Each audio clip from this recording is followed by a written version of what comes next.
हमारो बतिया पिया।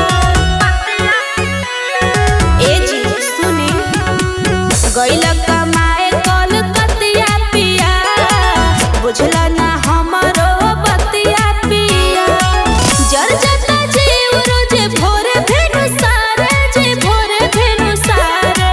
सास ताना मारे ननद ताना मारे, विपत के छोड़ गइला हमारा कपारे।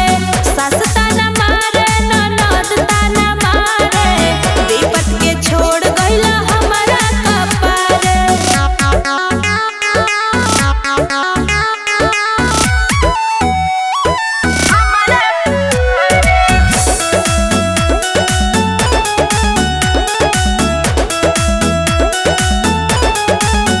नाही सहवख सिंगार हम करतानी, बैठी से जिया पे आह रोज भरतानी। बुझनी ए जी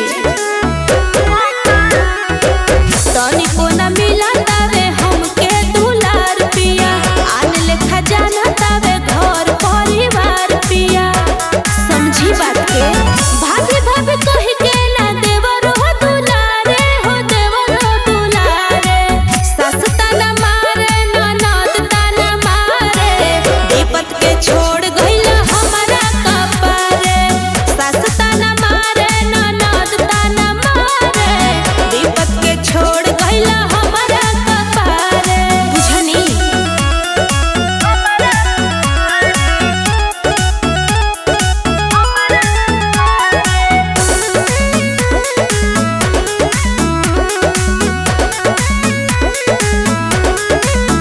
कबो बुझला ना मोर परेशानिया के, घर छोड़ गइला नया नोहर कनिया के।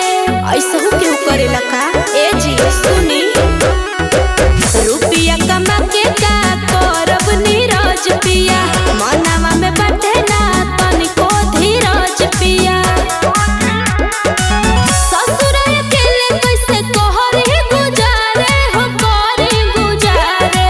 सास ताना मारे ननद ताना मारे, विपत के छोड़ गइला हमारा कपारे।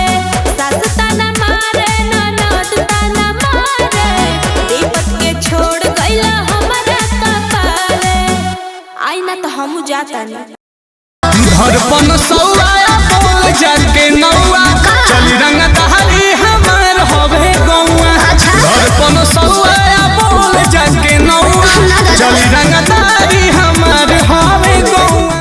एगो लइका से फंस गइली राती में, जवन आइल रहे बाराती में। एगो लइका से फंस गइली राती में, जवन आइल रहे बाराती में। अपने लवर को धोखा दो, अब मुझे भी डार्लिंग मौका दो।